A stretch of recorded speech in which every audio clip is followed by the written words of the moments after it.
ध्रुव को नफरत थी कांग्रेस से, क्योंकि मीडिया में यही दिखाया जाता था। लेकिन कुछ ही महीनों में ध्रुव ने रियलाइज़ कर लिया कि यहाँ पर क्या खेल खेला जा रहा है। कोई भी काला धन वापस नहीं आने वाला था ध्रुव के हिसाब से। ये कहानी शुरू होती है अक्टूबर 1994 में हरियाणा के शहर रोहतक से। ध्रुव का जन्म होता है एक मिडिल क्लास परिवार में। इनके माता पिता काफ़ी यंग थे, लगभग 24-25 साल के। इनकी मम्मी एक टीचर की नौकरी करती थी और इनके पापा एक इंजीनियर थे। करीब उन दोनों लोगों की तनख्वाह होगी लगभग 4,000 रुपये महीने की। ज़्यादा वीडियो तो नहीं मिल पाए उस समय के, क्योंकि उस समय कोई वीडियो कैमरा होता नहीं था। लेकिन कुछ फ़ोटो मिले हैं जैसे कि ये, लेकिन इनमें भी ध्रुव की मम्मी पापा का फेस छुपा दिया गया है प्राइवेसी के लिए। श्रीनगर के बर्फ़ से लेकर जैसलमेर के रेगिस्तानों तक ध्रुव को बहुत समय बिताने को मिला, और इसके पीछे कारण ये था कि इनके नाना BSF में नौकरी करते थे। और आपको तो पता ही होगा, अगर आपका कोई सदस्य या कोई रिलेटिव है आर्मी में, कि आर्मी वालों की पोस्टिंग तो जगह जगह पर होती रहती है इंडिया की अलग अलग जगहों पर। इसी कारण से जब इनके पेरेंट्स इनके नाना नानी से मिलने जाते तो इन्हें अलग अलग जगह घूमने को मिलती थी। कुछ सालों बाद इनके पापा को दिल्ली में एक बेटर जॉब मिलती है, जिसके कारण इनका छोटा सा परिवार आकर दिल्ली में शिफ्ट हो जाता है। इनके पापा इन्हें बताते हैं कि 2002 से 2003 के अराउंड इनके माता पिता की सैलरी लगभग 17,000 रुपये महीने तक पहुंच गई थी। साल 2003 में एक बड़ा टर्निंग पॉइंट आता है ध्रुव की ज़िंदगी में, जब इनके पापा को मलेशिया के शहर कुआलालंपुर से एक बेटर जॉब ऑप्शन ऑफर किया जाता है, जिसके चलते इनके पापा शिफ्ट हो जाते हैं मलेशिया में। लेकिन इनके भाई, इनकी मम्मी और ध्रुव खुद शिफ्ट नहीं होते, क्योंकि वहाँ की सैलरी ज़्यादा तो थी, लेकिन इतनी भी ज़्यादा नहीं कि पूरे परिवार का खर्चा एक साथ उठाया जा सके। तो ध्रुव और इनकी मम्मी और भाई दिल्ली में ही रहते हैं, लेकिन साल में एक बार मलेशिया का चक्कर ज़रूर लगाते हैं। गर्मियों की छुट्टियों में ध्रुव को पहली बार देश से बाहर जाने का मौका मिलता है, और वो इसकी पहली फॉरेन ट्रिप होती है। साल 2003 में ध्रुव अपना 1 महीना मलेशिया में बिताता है, और पहली बार इनके पिताजी मलेशिया में एक डिजिटल कैमरा खरीदते हैं। तो उस समय की कुछ वीडियो ज़रूर मिली हैं।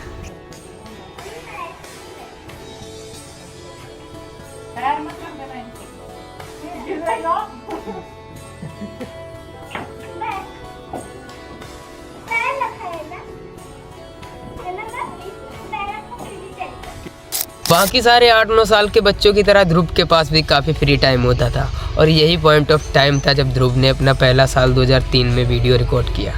ध्रुव असल में बचपन से ही एक क्रिएटिव बच्चा था। 9 साल की उम्र में ही उसने फ्रेम रेट कॉन्सेप्ट को अपने पापा के वेबकैम के जरिए बहुत अच्छे से समझ लिया था। असल में फ्रेम रेट का कॉन्सेप्ट ये होता है कि अगर हम एक एक करके 24 फ़ोटोज़ को स्क्रीन पर लाएँ तो 1 सेकंड का वीडियो बन जाता है। और इसी से ध्रुव ने रियलाइज़ किया कि वो अपनी एनिमेटेड फिल्में तो खुद बना सकता है। फिर ध्रुव ने क्ले से, वही खेलने वाला क्ले जिससे हमने बचपन में खूब खेला है, उससे उसने 2 कैरेक्टर्स बनाए और उनको एक साथ रख कर एक फ़ोटो क्लिक किया।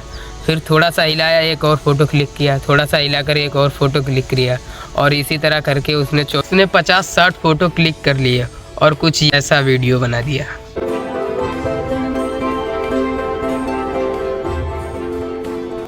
और इसी तरह ध्रुव ने 9 साल की उम्र में ही एक क्लेमेशन वीडियो बना दिया। साल 2008, लगभग 14 से 15 साल की उम्र में रीडिंग ध्रुव का पैशन बना और उसको किताबें पढ़ना पसंद आने लगा। इसका क्रेडिट दिया है ध्रुव ने सत्यजीत राय की किताबों को। सत्यजीत राय की इन्वेस्टिगेशन वाली किताबें पढ़ पढ़ के ध्रुव का माइंड सेट एकदम डिटेक्टिव की तरह सोचने लगा। लेकिन जल्द ही ध्रुव ने रियलाइज़ कर लिया कि डिटेक्टिव ऐसे नहीं होते जैसे कि किताबों में दिखाए जाते हैं। और उसी समय ध्रुव का इंटरेस्ट मैकेनिकल रोबोट में जागा। वो ऐसे करने से होता है, ठीक है, लाइट सेंसर, ठीक है, और टच सेंसर तो इस बम्पर में लगे हुए हैं। इधर से प्रेस करोगे, देखो इधर से ऐसे होगा, ऐसे।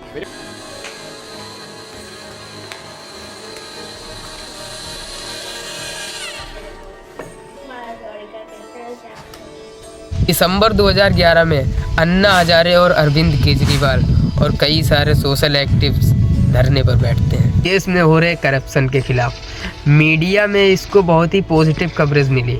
हालांकि आज के ज़माने में इमेजिन करना इम्पॉसिबल है कि मीडिया किसी भी प्रोटेस्ट को इतनी पॉजिटिव कवरेज दे। लेकिन दोस्तों यही कारण था कि ध्रुव का पॉलिटिक्स में इंटरेस्ट जागा।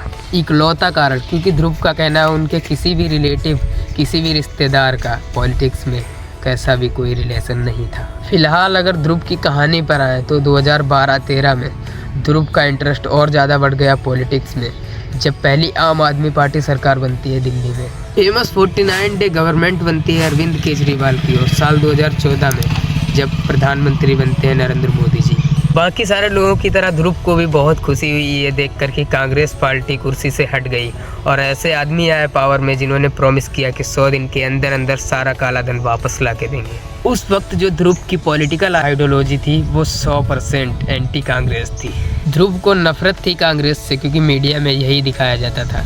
लेकिन कुछ ही महीनों में ध्रुव ने रियलाइज़ कर लिया कि यहाँ पर क्या खेल खेला जा रहा है। कोई भी काला धन वापस नहीं आने वाला था ध्रुव के हिसाब से। और यही सब होता देखकर ध्रुव ने फ्रस्ट्रेशन में आकर अपने कुछ पहले वीडियोस यूट्यूब पे अपलोड किए।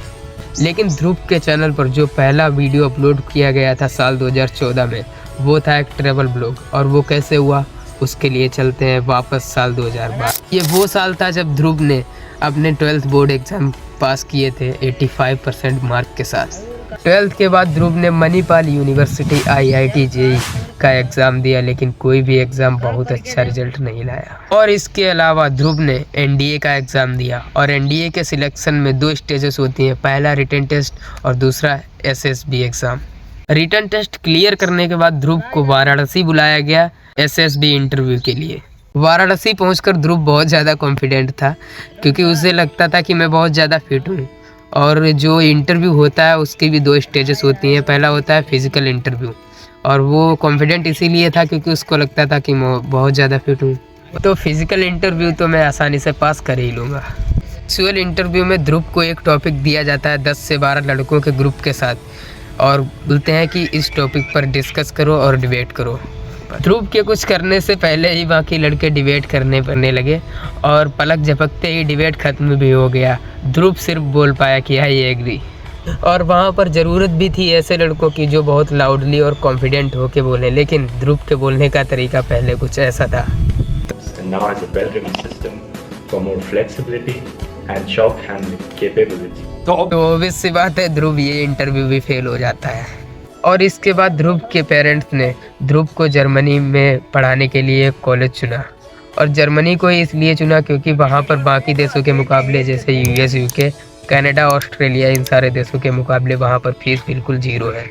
लेकिन फिर भी देश से बाहर किसी कंट्री में रहने के लिए रहने का खर्चा तो आना ही था, जिसके लिए उसके पेरेंट ने एजुकेशन लोन लिया था। तो साल 2012 में ध्रुव शिफ्ट हो जाता है इंडिया से जर्मनी। यहाँ ध्रुव ने मैकेनिकल इंजीनियरिंग को चूज़ किया क्योंकि उसका इंटरेस्ट बचपन से ही इसमें था। लेकिन एक और पॉइंट दोस्तों कि इस उम्र में किसको पता होता है कि क्या चुनना है। तो जो घर वाले और पड़ोसी कहते हैं बाद में कुछ भी करना, पहले इंजीनियरिंग करके देख लो, तो ध्रुव ने उस वजह से भी इंजीनियरिंग को चूज़ कर लिया। साल 2012 में ध्रुव की बैचलरी खत्म हुई, और उसके बाद ध्रुव ने मास्टर किया रिन्यूएबल एनर्जी इंजीनियरिंग यूनिवर्सिटी के कालसा के शहर में।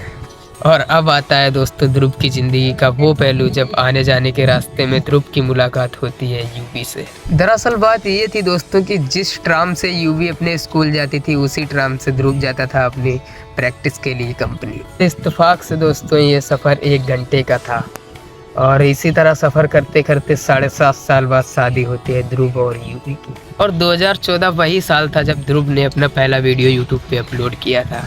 2017 तक रेगुलर वीडियो अपलोड करते करते ध्रुव के 50,000 सब्सक्राइबर कंप्लीट हो चुके थे। लेकिन इनके पेरेंट्स को लगता नहीं था कि ये एक करियर ऑप्शन बन सकता है। ऊपर से ध्रुव का भी ये मानना था कि शायद ये एक करियर ऑप्शन बन भी जाए तो भी शायद इससे एक रिस्पेक्टिव अमाउंट ऑफ इनकम कभी भी जनरेट ना हो पाए, इसलिए पढ़ाई को भी कंटिन्यू रखना चाहिए। और इसी सोच को रखते हुए ध्रुव ने 2018 में अपनी मास्टर भी कंप्लीट कर दी। ध्रुव का ये कहना है कि उसका फोकस कभी भी ये नहीं रहा है कि इतने नंबर ऑफ सब्सक्राइबर्स तक रीच करना है, बल्कि फोकस ये रहा है कि मैं कैसे खुद को अपने आप को इम्प्रूव कर सकता हूँ। अब वीडियो के लास्ट में ध्रुव की कुछ मज़ेदार वीडियो क्लिप्स को देखते हुए वीडियो को ख़त्म करते हैं। लेकिन उससे पहले एक बात दोस्तों, कभी कभी छोटे क्रिएटर्स को भी सपोर्ट कर लिया करो। और ये आज की मौसम की जानकारी। आज कैसा मौसम होगा आसमान की तरफ देखते हैं। बारिश आने की कोई संभावना नहीं, बहुत तेज़ धूप निकली हुई है, इतनी भी तेज़ नहीं।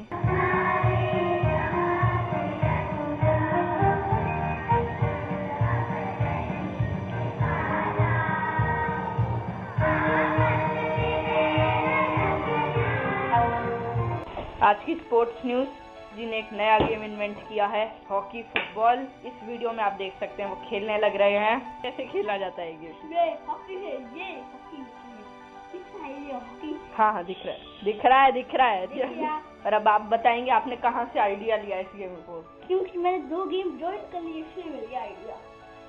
कौन सी जगह से? ये हॉकी से दोनों को मिला दूंगे तो हॉकी फुटबॉल बन जाएगा। तो उसमें मैंने नया गेम इन्वेंट किया है। ये इमेजिनरी बॉल है, इससे हम टेनिस खेलेंगे। ये बॉल कहाँ से आ गई, ये तो हमें भी नहीं पता। आज की स्पोर्ट्स न्यूज, हम आपसे आज एक ऐसे आदमी से मिलाने जा रहे हैं जिसने कुछ अजीब सी स्पोर्ट्स खेलना शुरू किया है। और थोड़े दूर से, और नेट के ऊपर जानी थी और फिर वो दूसरा मारेगा।